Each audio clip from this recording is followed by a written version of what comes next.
Hi, everybody. I'm Tony. You know who I am. I'm here with Sylvie from Laughing Butterfly.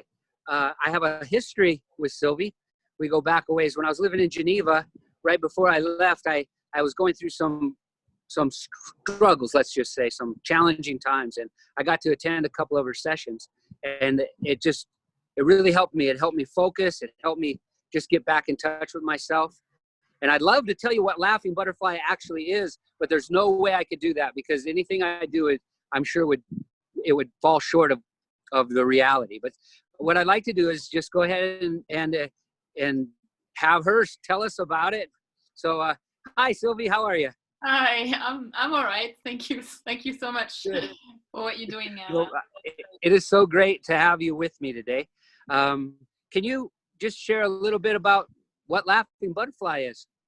Yeah, so Laughing Butterfly is the company I founded in 2013, and it's about supporting people to empower people with their health and their development and knowing themselves, but also like taking care of themselves. And the name came to me because, as you might hear it later, I have a very loud laughter, and I believe in joy and lightness of being. And the butterfly, obviously, is the metaphor of the transformation, the metamorphosis. But for me, it's deeper than that. So we can all develop, transform, change if we listen to ourselves, and we can do it with joy. It doesn't have to be painful. It can be, the process can be, but the process can also be light and joyful. And I'm convinced that we are made to be joyful and light people. So that's what I'm trying to teach people, how to go back to that. Right. So one of the great things that happened when I was in the class with you, and we were all dealing with different types of stress and pain, and you had this exercise where we would, in movement, we were going in a circle. You would announce some kind of bad thing that could happen, and then you would have us laugh. Why does laughter have such an impact on us when we're under stress? Yeah, so I think everyone, including me, takes themselves way too seriously. And right now, especially with everything that's happening in the world, I mean, it's serious stuff, but we need to continue to laugh because laughter brings you back to the present moment and really open up, your body. So it has everything in it. If you want, you are using your body, you are using movements, and you pretend also that you are happy even if you're not. And that's, it's tricking the brain into thinking that everything is fine. So it will release endorphins and what we call the happiness hormones. So it will help you feel lighter, release any stress, release any emotions that is stuck also. And I think it's a very good tool that you can use on a daily basis. Even just you can of course watch a comedy, but just also laughing without any reason is really, really important, especially right now. I mean, and there are other things you can do, but laughter, I think, is very powerful. It works on the body, the mind, the emotions, everything at once. So if you want, we can do it now if you want. You can laugh with me. Yes, we can. Laughter is the best medicine, right? Yes. Yes. I've heard that said many times. And 2 minutes a day. So fake it till you make it. That's the idea, right? Just pretend. Absolutely. And trick yourself into being joyful. Yeah. Well, so I mean that makes perfect sense. But what I guess what is interesting then is that seems like something everybody should just kind of fall into, but no, we don't. I mean, it's not a natural thing to laugh when we're hurting. And even though it is, we've heard the saying, laughter is the best medicine. We know all of this, but somehow, what made you start to use that as a tool? And you have lots of other tools. I don't mean to limit you to just laughter, but I mean, that one in particular strikes me as such a interesting, effective mechanism for helping us grow. How'd you stumble on it? Yeah, so it's actually funny because I came up with the name Laughing Butterfly before I learned about laughter workshops or laughter yoga. So it was 2 years later, in 2015, I was invited to a workshop, and I was like, well, I cannot not go to that. I mean, my name is Laughing Butterfly. I have a very loud laughter, so I should do something with it. But you know, for a very long time, I was actually not so happy about my laughter because it got criticized a lot. It's you know, I think we all have things about us that we like and things that we don't like, but actually you can also change your perspective on that. And for me, laughter is the best example, because all my life I've heard people say to me, wow, your laughter is so great, it's so loud, it's so contagious, it's wonderful, we can hear you, you know, in the hallway, and it really makes me happy when I hear you, blah blah. A lot of people saying that, but I live in Switzerland, and Switzerland is a country where you're supposed to be quiet, you're supposed to be discreet. So I was shushed a lot of time, you know, on the train, at the theater, in the movie theater, and I kind of like was like starting to laugh, like, you know, like this, like being shy about it. And then one day I had a revelation. I was like, no, I'm actually going to use it for something good, because it is powerful. So yeah, that's how it happened. Yeah, I understand. That makes sense. And I have to just also confirm that I have firsthand knowledge that your laughter shakes a room. So, and it is a wonderful thing for those of us who love you. We love to hear it all the time. But I get it. I've had things where I talk too much, as you can tell right here. So, I mean, I get that all the time too. People going, shh. So I get it. I get what you're saying. And it is something, you know, we always try to change that about ourselves, but it sounds like you just embraced it. You just decided to embrace it and say, this is who I am.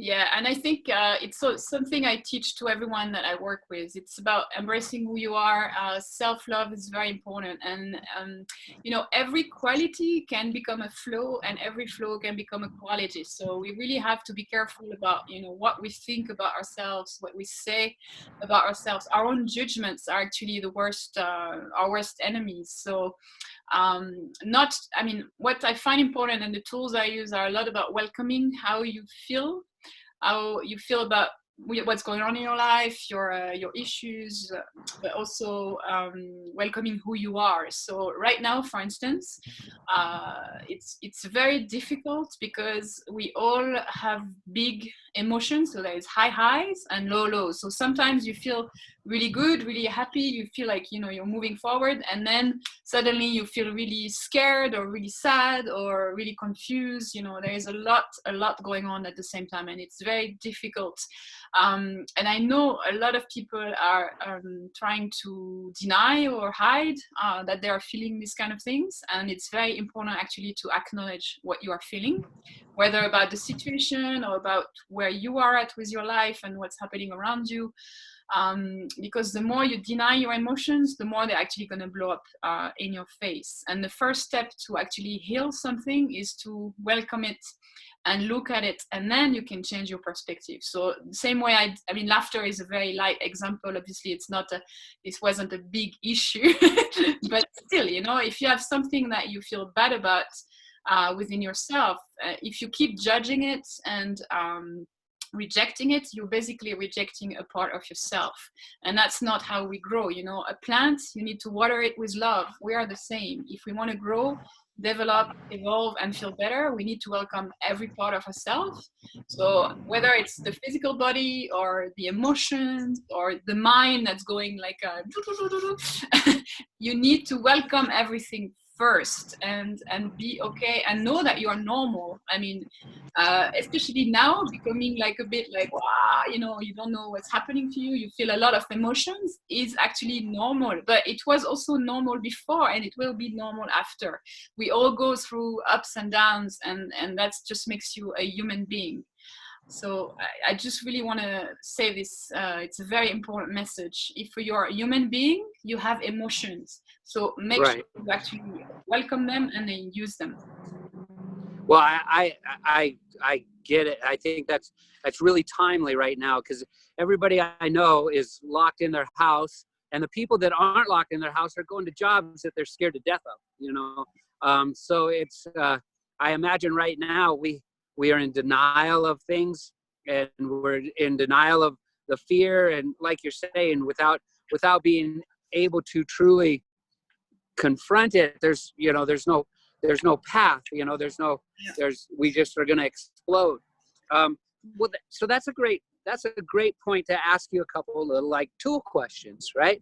So with all of us locked in our house, dealing with all kinds of anxiety, and to tell you the truth, there's some things that are absolutely joyous. You said earlier, strengths can become weaknesses can become strengths to that regard. And for example, I would love to be locked in my house with my 18-year-old daughter for this time, right? Because I love being with her and hanging out with her.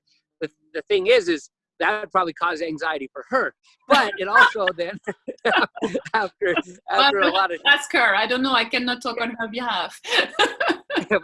but it's too much of a good thing. So right now we're trapped with our families, and it's wonderful. And it's trapped is the wrong word.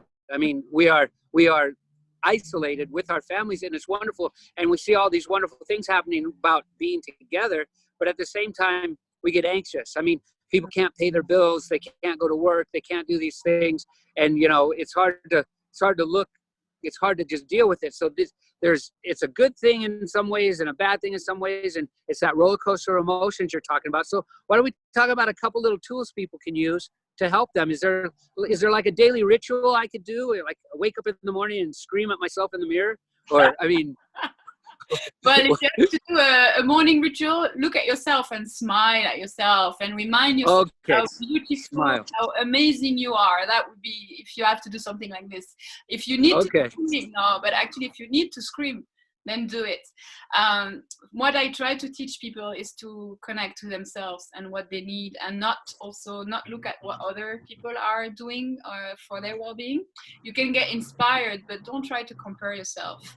And the first thing is observing ourselves and observing our judgments as well, because what you said about we are like trapped with our families, I mean, it can feel like that. And I've seen a lot of people who are comparing their situation, your situation in the US, and also depending on where you are in the US, is not going to be the same as my situation in Switzerland, and it's not going to be the same as somebody in India, or there are so many levels to it, so many different situations. So we are in a way in the same situation, but we are not. And even in the same country, like I don't have a family. I'm not with a family right now. I'm with a friend, but I have people who are completely alone and they love it. And I have people who are alone and they hate it. And there are people who are with their families and they love it, and others they are with their families and they hate it. So it's hard to compare and to make generalization. I think everyone is going through this with who they are and what they've experienced before.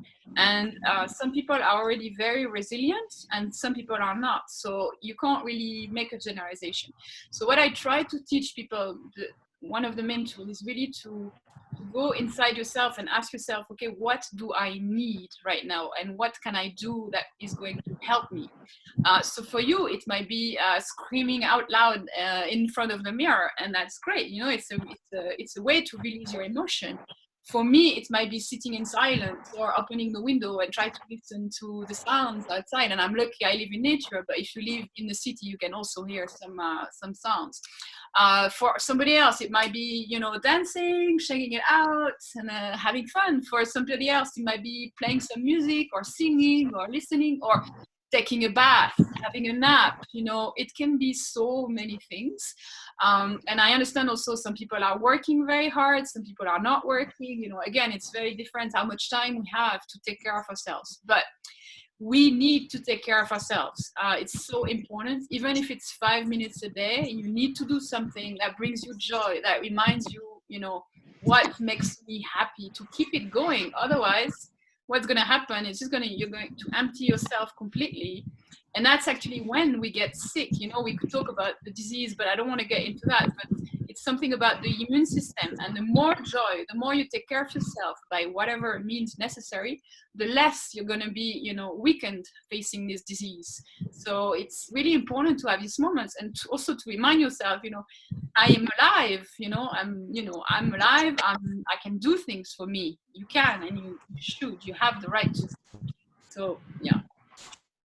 I gotcha, and I understand, and I was listening to the list of the ideas on how we're all so different, and It is true. And I find that right now I can shift between like screaming at myself in the mirror and like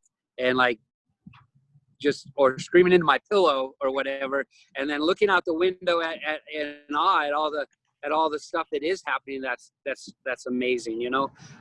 It's just that huge variety. And I was thinking maybe what I should do is take a bath while playing guitar and eating ice cream, because that would probably be the guitar is not an electrical guitar, so yeah, not an electrical guitar. Right? That might not work out, but yeah, you're right. No, really. I gotcha.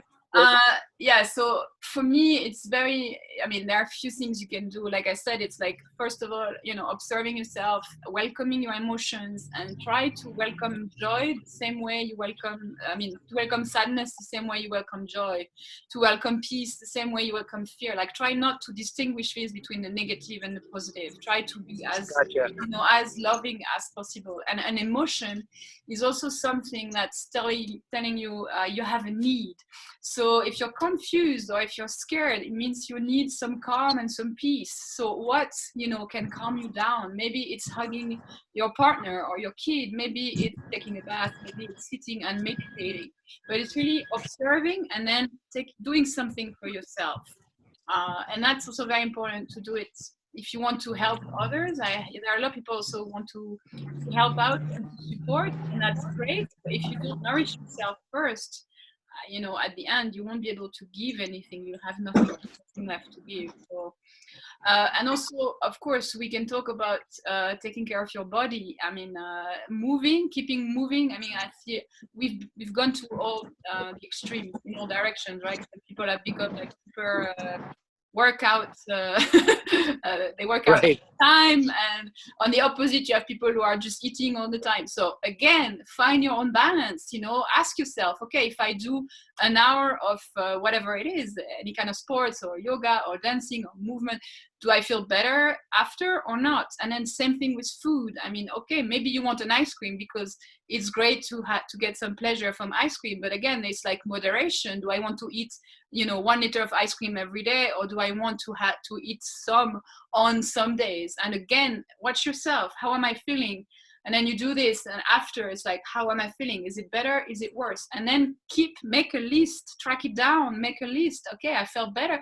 The other day I did scream in front of my mirror and I did feel better after it. So I'm going to keep that. The other day I was on social media for 20 hours, 20 minutes. And then afterwards I felt really great, or I felt like shit. So I'm not going to do that again. You have to get to know yourself, observe yourself, and make notes. Like it's somebody today, one of my friends was like, I feel like I'm in a case study. I am a case study. I'm studying myself. And that's how it should be. Like only can know this makes me feel better. It doesn't. Hello, everyone. We have company. Yeah, we do. We do. Somebody. Yeah. Well, so I just want to go back over that just a little bit. So the key is to listen to yourself and find what you need. Yeah. And then to go ahead and to accept all of the to not put a rating system on our emotions. Just accept them all as real and what we're going through.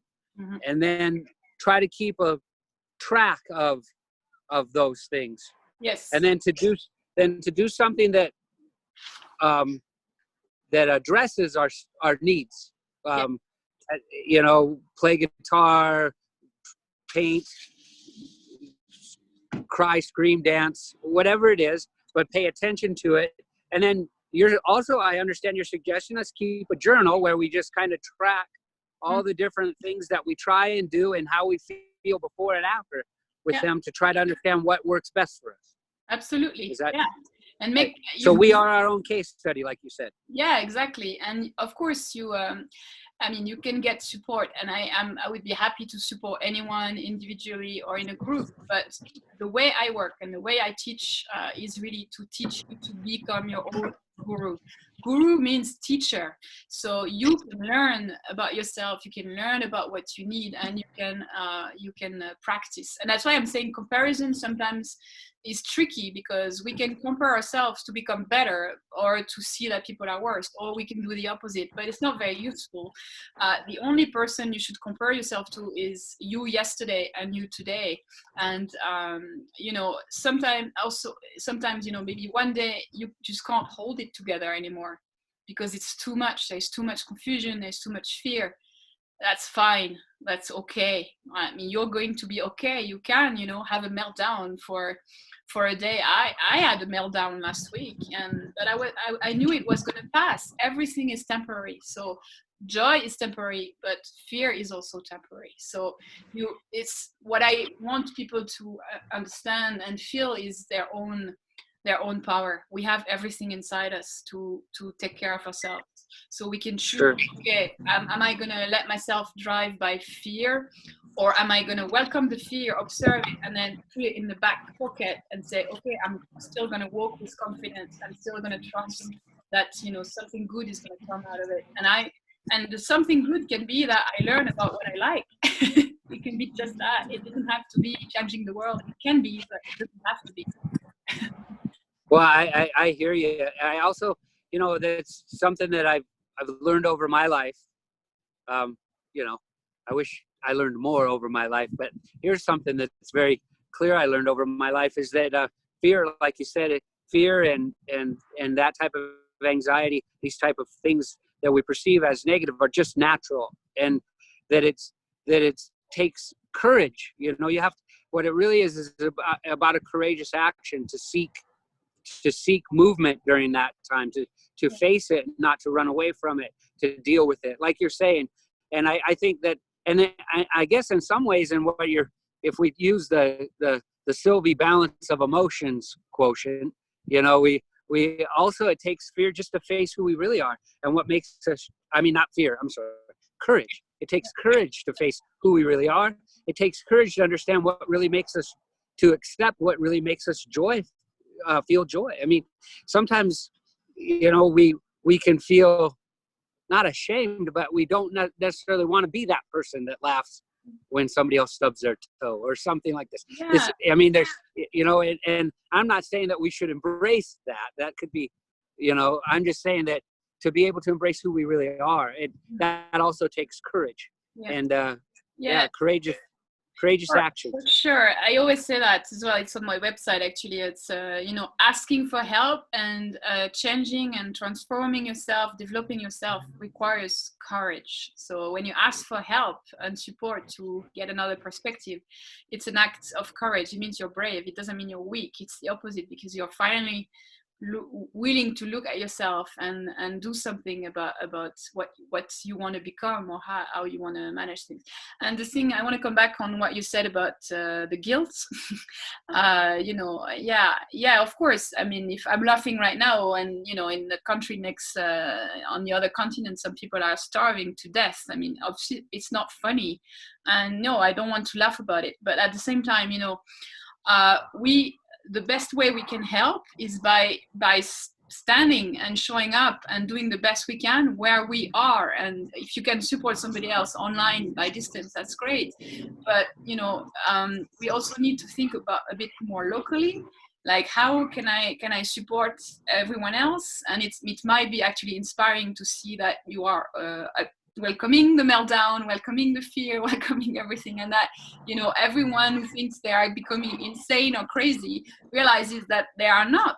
It's huge. So helping and supporting people doesn't mean that you need to be a superhero and save the world. It means you step by step, you show up every day, you do your thing, and if everybody does that, the world will change eventually and become a better place. But it's not you are, I strongly believe that you are exactly where you're supposed to be right now. So I'm where I am, and I'm supporting people all around the world, but I'm lucky enough to be in a beautiful place where I can find my balance and I can stand in my power and my light to support others.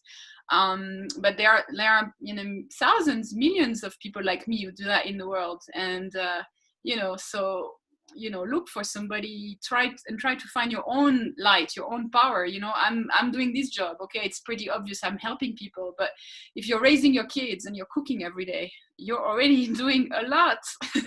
Right. If you're going to work in the middle of all this, then you're doing a lot. If you're not going to work and you're keeping safe, you're also doing a lot by just keeping safe. And it doesn't have to be something huge. It's one person at a time, one step at a time, and really acknowledge that, recognize your value, because we all have value in this world. Anyway, that reminds me of one other thing we used to work on together. Back when I was living in Geneva, I was trying to do a lot of different things, helping teams and stuff. And we kind of worked a little bit on me-we balances, right? The me and the we, and how important it is to be the best me, and then I can help be the best we. And in that regard, once I'm the best me, it makes you the best you, and we can go on and on like that. And it's a bunch of confusing words for people, but if I think if you follow that reasoning, it just makes sense. And so everything you help us is to become the best me in the moment, right? And then understand how we fit in. Yeah, and also I think what's very important about this, because sometimes words carry connotations and meaning that we don't need. Like, being the best you doesn't mean that, I want to repeat that, doesn't mean that you have to hold it together. I'm a therapist. I mean, I call myself an intuitive guide, mentor, modern witch, whatever you want. I support people, but I've had issues, I still have issues, and I believe that by sharing my humanity, I serve people better, because just because you're feeling like shit at the moment doesn't mean that you're not being the best you. Maybe you need to go through this like feeling of shit to become the best you, and that's a step on the way. Right. So either you find a way to help yourself, or you ask for help, whether it's with a friend or a professional. And that can be, being my best self today is actually asking for help, because I can see that I need it. So that right. I get it. Yeah. I the courageous me is the best me. I mean, it's the one willing to step out, one willing to face things, the one willing to deal with it, the one willing to deal with it with you. I mean, not to walk away, not to be, not to let anger rule the day, all of that. And being authentic about it, what I'm feeling. Right now I'm feeling really angry, so I'm gonna scream. Right. Or I'm gonna use a pillow. Or Yeah, I get it. I think that's wonderful. That's wonderful. Sylvie, is there just before we've been talking for a while, and I could talk forever with you. People might not maybe want a 2-hour-long video. Yeah, then it would just be the best we, and then we, I mean, that would go, we might get stuck in that circle. But I really enjoy talking with you. I learn so much every time I do. And I have to say, I've known you for some time now, probably 15 years or better. And I'm so proud of the person I see when I look at you. I know all the work you've done to do this and to become this incredible person. The first time I saw you and met you, I knew this person was there. And that you always leaned toward this, right?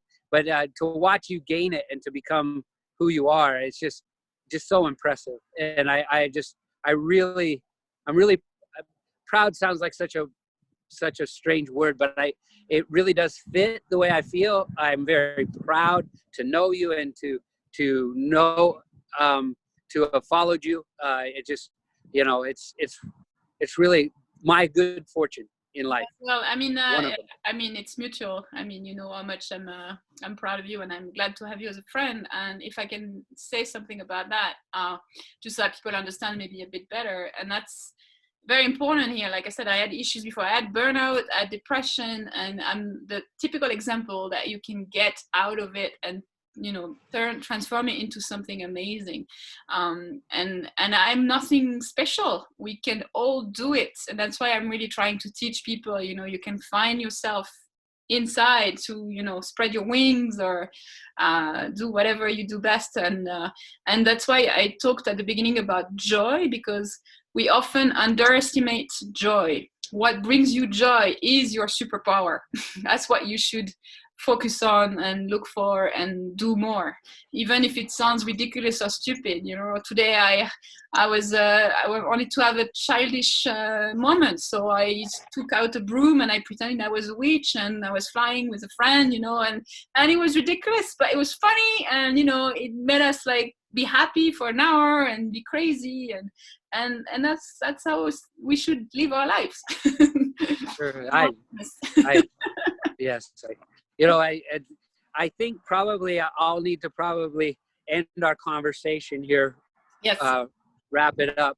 But I just wanted again to go over the important things that we learned here. So along the accepting of all of our emotions, the ability to not be ashamed to feel joy, or not be, you know, to be who we are, to keep track in this time period right now. It's a very important thing to really face courageously how we feel, and to kind of keep track of those things, and to do a little work and make sure that we spend our time trying to find out what makes us happy and makes us complete and allows us to be able to handle all of the things that are going on, and to not run away from them. Yes. And then the one last thing that I really want to emphasize is how it is not weak to reach out for help. Yes. Like you said, it's courageous to do the things you have to do to help yourself right now. I think that's an incredibly important thing. Well, is there anything how would you like to wrap this up? Sylvie? What would you like to say? Just say thank you to you for, you know, having this conversation. I think it's great. And I'll just also say, if you feel like you need some help, and you know you're resonating with what I've been talking about, and you want to know more, I work online by distance, so you can book a discovery call and we can chat and figure out what would be good for you to help you and support you. Thank you so much. So I'll sign off by saying I had a great conversation with my great friend Sylvie at Laughing Butterfly, and she's going to, at the end of this video, she's going to put all the contact information so people can make contact. Thank you so much. It was actually therapy doing this with you. I appreciate it. Well, for me too, you know, it's always. Thank you, Tony.